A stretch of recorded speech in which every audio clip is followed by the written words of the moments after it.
Evacuations underway for residents in low-lying areas already on the Gold Coast, and thousands, tens of thousands more are on standby. Lauren Forbes joins us from Burleigh Heads this morning. Lauren, the city already feeling the impact, those huge waves off the coast. Some of the pro surfers in the area are enjoying it, but everyone else told to stay well away from the coastline.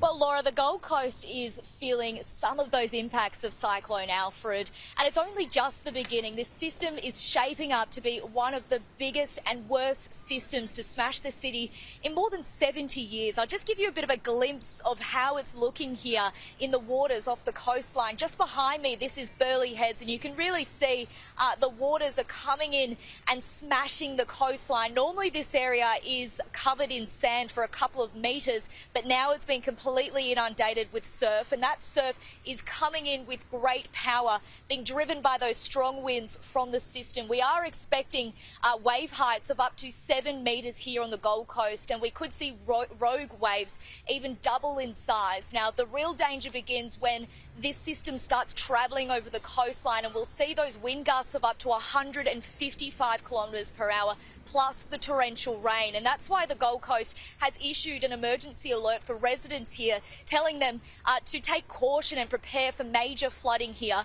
And that's, of course, triggered a lot of panic buying. Residents are running out trying to get their hands on anything that they can grab, but they've also run into a bit of a problem. We had one of our major shopping centres, Pacific Fair, close their doors yesterday with about 3 hours notice, warning residents that all shops are closing, including those supermarkets. Now, a lot of residents have told me this morning that they went there anticipating to stock up and prepare for this system, only to be seeing that those doors are closing very shortly and they won't be able to access any food items.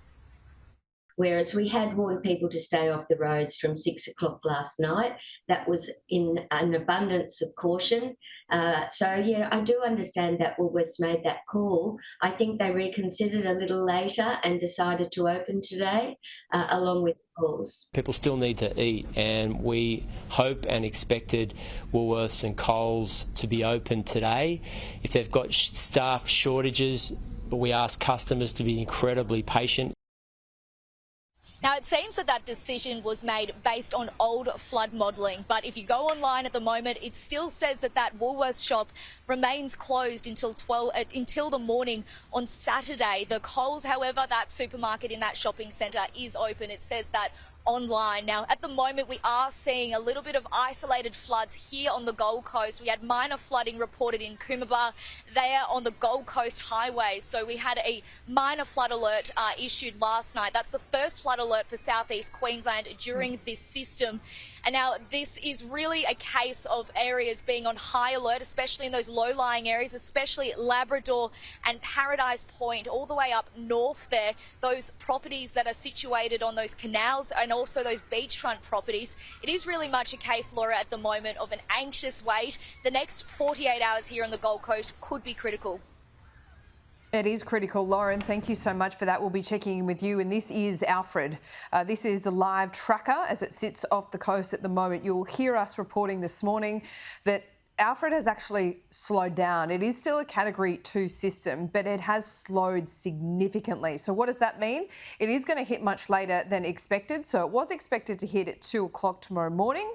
It is going to hit tomorrow afternoon sometime, but because of the slow moving nature of this storm, the rain and the wind is going to hang around for much longer.